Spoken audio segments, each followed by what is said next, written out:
Right, they have made others to hope that they would confirm the words. They have seen vain visions, right, and they have spoken lying divinations. Whereas ye say, right, the Lord saith, albeit I have spoken it not. All right, these are, you might have to open up the book and actually read this, because the way he's written it out, right. When you read it out, it might be hard to understand, but when you read it, it makes sense. All right, it says, therefore thus saith the Lord, because ye have spoken vanity, right, and seen lies, right. Therefore, behold, I am against you, saith the Lord, and mine hand shall be upon the prophets that see vanity, right, and that divine lies, and they shall not be in the assembly of my people. Because why? Because they're gonna be destroyed, man. In fact, the book of Luke, the 19th chapter, on the 27th verse says, man, those men that I should reign over them, bring them hither, that I should slay them before me. Why? Because they're about this society. They're about peace. Not only it's not confined just to Israel. You got prophets amongst the other different nations, amongst Esau and all of that, and they're about this.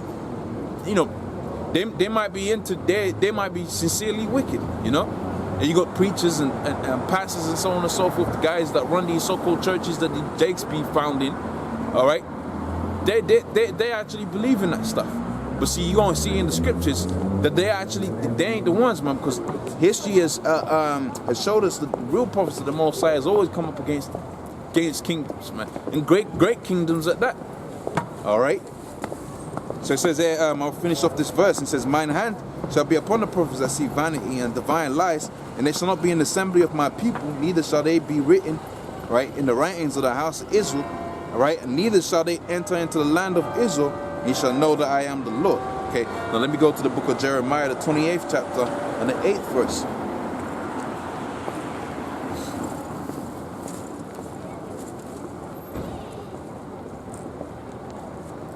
Right, so this is the book of Jeremiah, the 28th chapter, and the 8th verse. Okay, it says, for thus saith the Lord of hosts. Right? No, let me go to the 9th verse.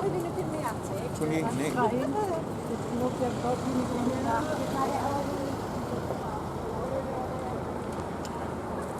Sure, it was Jeremiah 28 and 8. Oh yeah, there we go. This is Jeremiah 28 and 8. It says, the prophets that have been before me, and before thee of old prophesied both against many countries and against great kingdoms of war, of evil, and of pestilence. That's the history of the prophets, if you will, man. They prophesy against many kingdoms, right? Many many countries, and against great kingdoms of war and of evils and of pestilences. We're gonna see in the book of 2nd Ezra, the 15th chapter, because that's what it's all about. All right. So it says the prophet that prophesieth of peace, right? When the word of that prophet shall come to pass, then shall the prophet be known, right? The Most High has truly sent him. So when you see these guys talking about, look, if you do this, that, and the third, you're going to prosper and all of that, man. See, that's all contrary to the scriptures, man. All right? And a matter of fact, let's go to 2nd Ezra, the 8th chapter and the 50th verse. It says, for many great miseries shall be done to them that dwell in the latter times in the world. Right, going to show you what the guys are be getting into the destruction of the society, man. Right? They ain't too bothered about, because scripture talks about in the Revelations, they love not their lives unto death. So the Most High gave them life. That's the ironic thing about the scriptures, man. See, a brother pointed that out to me. Here it is, you got a guy that don't care about his life. The Most High imparts life unto him. Right? He doesn't really care about money and so on and so forth. The Most High imparts the kingdom unto him. Why? Because he was persistently doing that work, man. And you got another guy that's focused, his whole heart, right? Like the scripture says, where your heart, what does it say? Something to the effect of where your mind is also, that's where your heart's gonna be, something like that. All right? Pretty much, you got it to where a guy will be focused on a certain agenda, man. He's gonna lose that. He's gonna lose it to the guy that won't really even bothered by that. But see, that's the irony that comes with these scriptures too, man. All right? So let's read this in the book of 2nd Ezra, the 8th chapter and the 50th verse. 50th verse, it says, for many great miseries shall be done unto them that dwell in the latter times, that dwell upon the earth, because they have walked in great pride. All right, because you got all of this pride, and you got all of these people walking in great pride, and guess what, man? The Most High is gonna take that pride away from them, man. All right, the Lord's gonna take that pride away from you, especially Esau. Oh man, the way the Most High is gonna take Esau's pride, that's gonna be That's gonna be a thing spoken about for generation to generation, man. Matter of fact, the Lord said it to where, the pride that they go out there for America, the Most High is gonna turn that into a desert land. And the scripture talks about how it's gonna be a desert, and it's gonna be left. All right, the smoke of it is gonna be left burning from generation to generation. That's what the scripture says about the so-called Great America and that, man. That's what the scripture prescribes. All right, many great miseries shall be done unto them that dwell in the latter times. All right. Because they have walked in great pride. But understand thou for thyself, and seek out glory for such as be like unto thee. What does that mean? Let's go to the book of Ezekiel, the 9th chapter and the 4th verse. Right, it's the book of Ezekiel, 9th chapter, 4th verse. Right, bread and butter scriptures. All right, it says here, and the Lord said unto him, go through the midst of the city. Right, this was an instruction. Go through the midst of the city, through the midst of Jerusalem, and set up a mark upon the foreheads of the men that sigh and cry for the abominations that be done in the midst thereof. Alright, so the men are going to be sighing and cry for the abominations that be done in the midst thereof. It's going to be who? It's going to be the elect, man. And it says, for the others, he said in mine hearing, go ye after him through the city, and smite, let not your eyes spare, neither have pity. Okay, so that's what's going to happen to the other guys that are not of the elect, which are going to be of the multitude. All right, which is the same thing that it says here in the book of 2 Ezra, the 8th chapter and the 51st verse. It says, but thou understand thou for thyself, and seek out glory for such as be like unto thee. For unto you is paradise open, the tree of life is planted, and the time to come is prepared. So the Lord has prepared that for the elect. So you ain't supposed to be seeking out to save all of Israel and bring all of Israel in. Now, ultimately, they're going to make it through on the other side. By way of what? By way of us having babies, man. With those babies going to come from somewhere, man. All right, it says, unto you is paradise open, and the tree of life planted, and the time to come is prepared.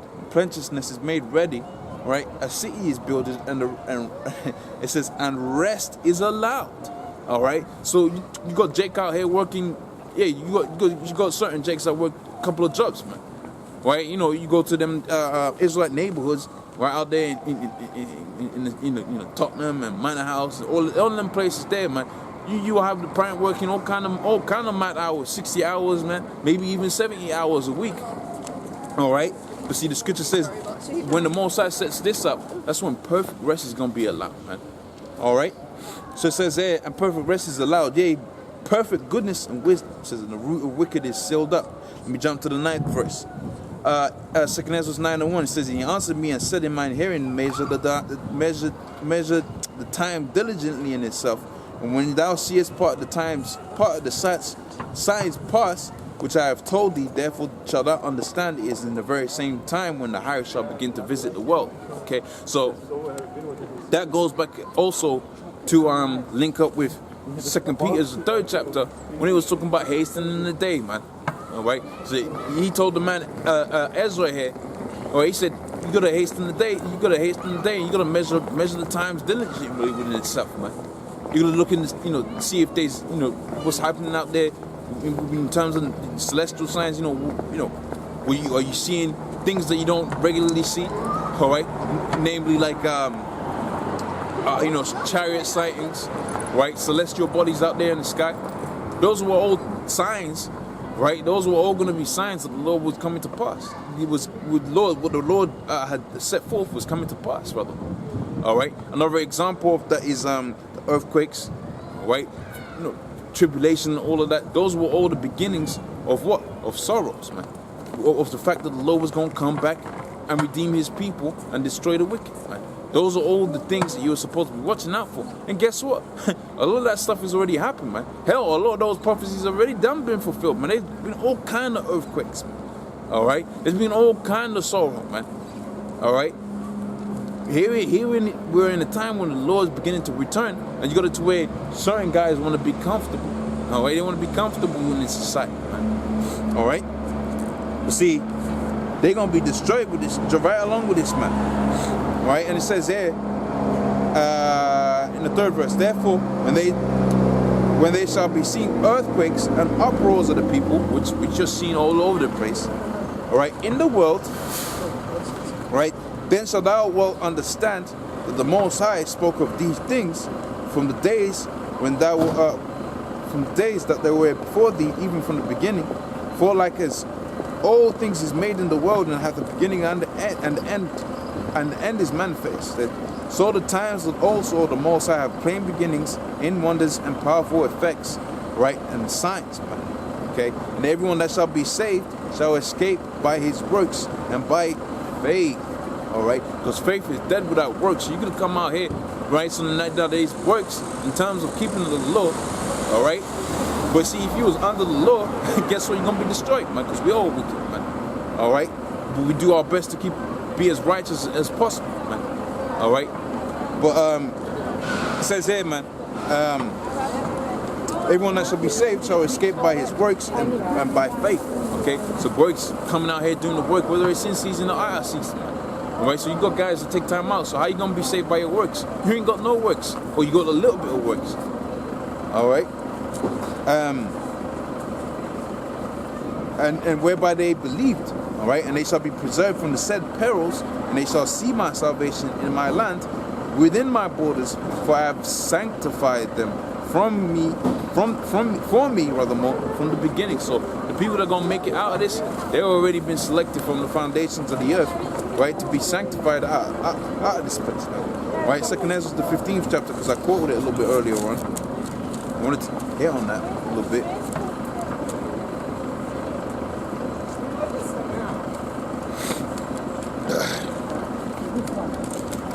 All right, so this is the book of 2nd Ezra, the 15th chapter. And the first verse on down, it says, behold, speak thou in the ears of my people the words of this prophecy which I'll put in thy mouth, saith the Lord. Right, and cause them to be written down in the paper, for they are faithful and true. All right, and that I mean, really, that's the essence of the thing, man.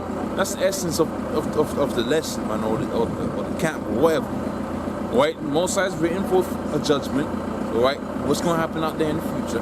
It's going to go out there because it's faithful and it's true, and it's not going to return unto him void, man. We've seen that in the Habakkuk, right? We've seen that in the book of 2nd Ezra, the 16th chapter. Now we're seeing it here in the 15th chapter.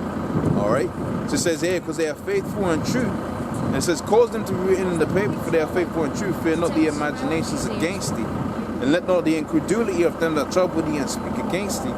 Right, for all the unfaithful shall die in their unfaithfulness. All right, so you got guys that get dismayed and lose the faith, and you know this thing becomes too hard for them. Which, look, it's difficult, but really the Most High will always give you a spirit to where you can overcome that. In fact, the scripture talks about how the Most High never tempts you above your measure, above your strength. All right, so if you're acting emotional or acting a certain way, really you got to ask yourself, well, the Most High is either two things that happen. Either you're not, behaving of the strength that you're supposed to be behaving at, because the scripture does say the Most High doesn't attempt you above your measure, or the Most High is looking to get rid of you, man. All right. Now you better hope it's the former, and you better, suck it up. Now, I speak for myself first, all right, because that's not how I am. You go through certain things, and maybe you might not behave the best, but see, you're supposed to be of a mind that you do something, all right. It says,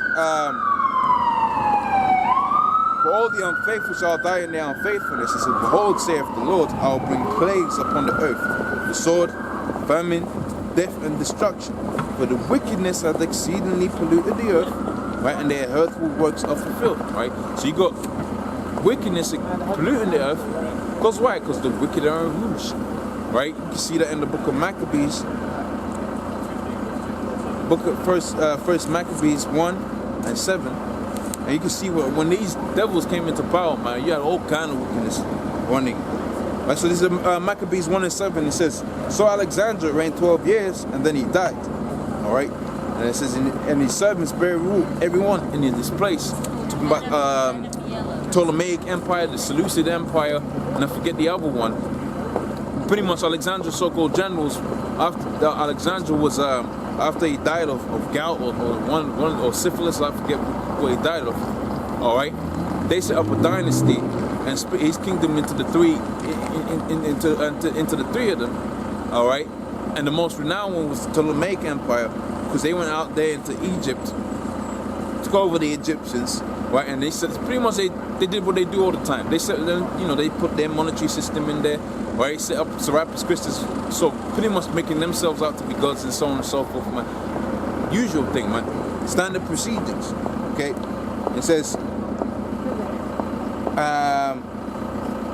and after and his servants buried everyone in his place, and after he died, they put crowns upon themselves. So did their sons many years after them.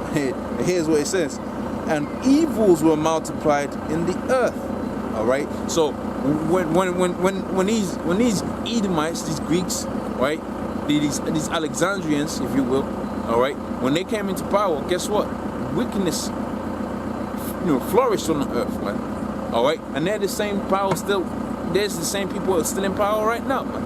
All right, you see, the Most High is gonna take them out of power. Okay.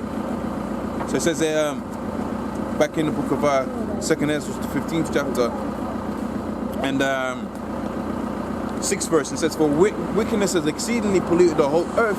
Their hurtful works are fulfilled, man. In that they've completely destroyed this people, man. They've completely destroyed the Negroes, Hispanics, Native Americans, man. All right, that's the people, consumed, man, consumed within this society, man. Why? Because the hurtful works of these Edomites has been fulfilled, man. That was one of their agendas, man. Psalms the 83rd chapter.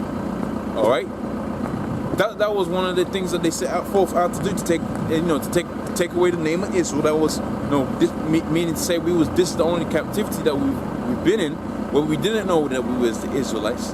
All right, that was one of their hurtful works that's been fulfilled, man.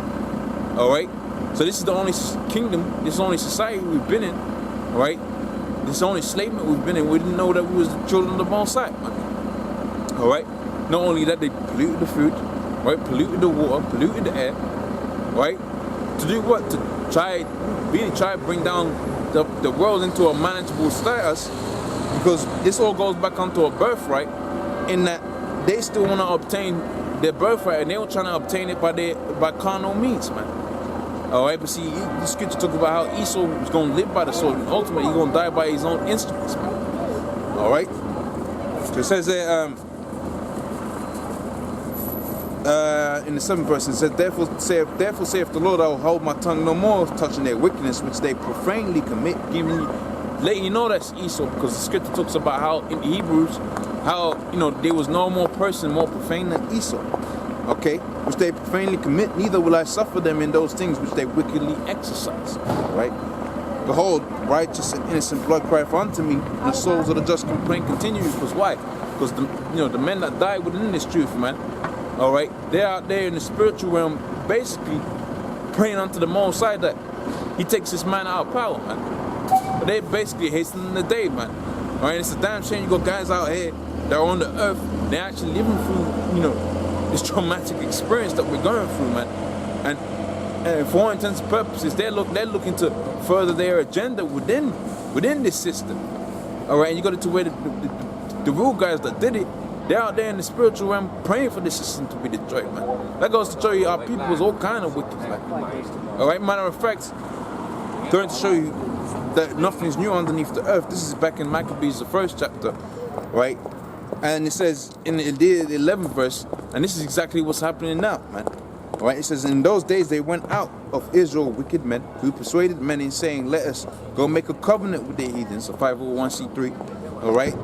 Covenant with the heathen around about, right? For since we departed from them, we had much sorrow. So these guys would have turned into that, they would have woken up to the fact that they're Israelites, realized they're having much sorrow. So now their thing is to go out there and make covenants with the heathen, man. Whether it be a 501c3 or whatever, man. All right, trying to make it big out here, man. All right. It says, so this device pleased them all, and then certain of them were so forward hearing that they went out to the king to make license and to give due ordinance after the ordinances of the heathen. Okay, and that goes into something else. Back in the book of 2nd Ezra, the 15th chapter, and I was at the 9th verse. Now it says, and therefore thus saith the Lord, I will surely avenge them, and receive unto me all the innocent blood from among them. Behold, my people is led as a flock to the slaughter, which I quoted a little bit earlier on, by way of these prophets, by way of Esau and so on and so forth. These people is led to the flock, as they're led to the slaughter, man. All right, but see, of the elect, the Most High ain't gonna have it to where not one's gonna be plucked out of His hand. Matter of fact, when you go to Amos, the 9th chapter, it says, not so the least grain is not gonna fall upon the ground, man. All right, so wherever Jake's been dispersed, The Most High's got it to where he's going to sift them out, all of them different lands, and you're going to have it to where the least grain is going to fall upon us, the ground, man. All right? And it says, but I'll bring them with a mighty and stretched out arm, and I'll smite Egypt.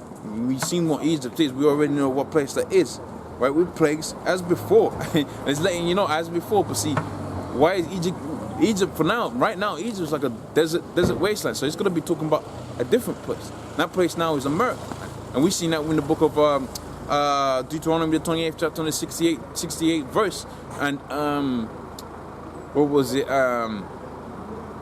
Revelations, the 11th chapter. We've seen those precepts proving America is Egypt too. All right.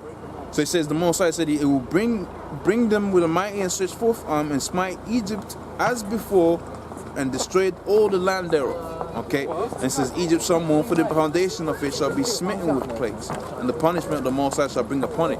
All right. So ICBM, nuclear missiles, bioweapons, all right, famines, earthquakes, right, volcanoes, all of that. That's going to come in one day. My book of Revelation says all thy judgments come in 1 hour. All right. It says there, Egypt shall mourn, and the foundation of it shall be smitten with plagues, and the punishment of the Most High shall bring upon it. They that till the ground shall mourn, for their seed shall fall for the blasting in the hell and the fearful constellation. Because you're going to have what's known as nuclear winter. Even before that, you're going to have all kind of famines. All right. Because you're going to have freak weather, man.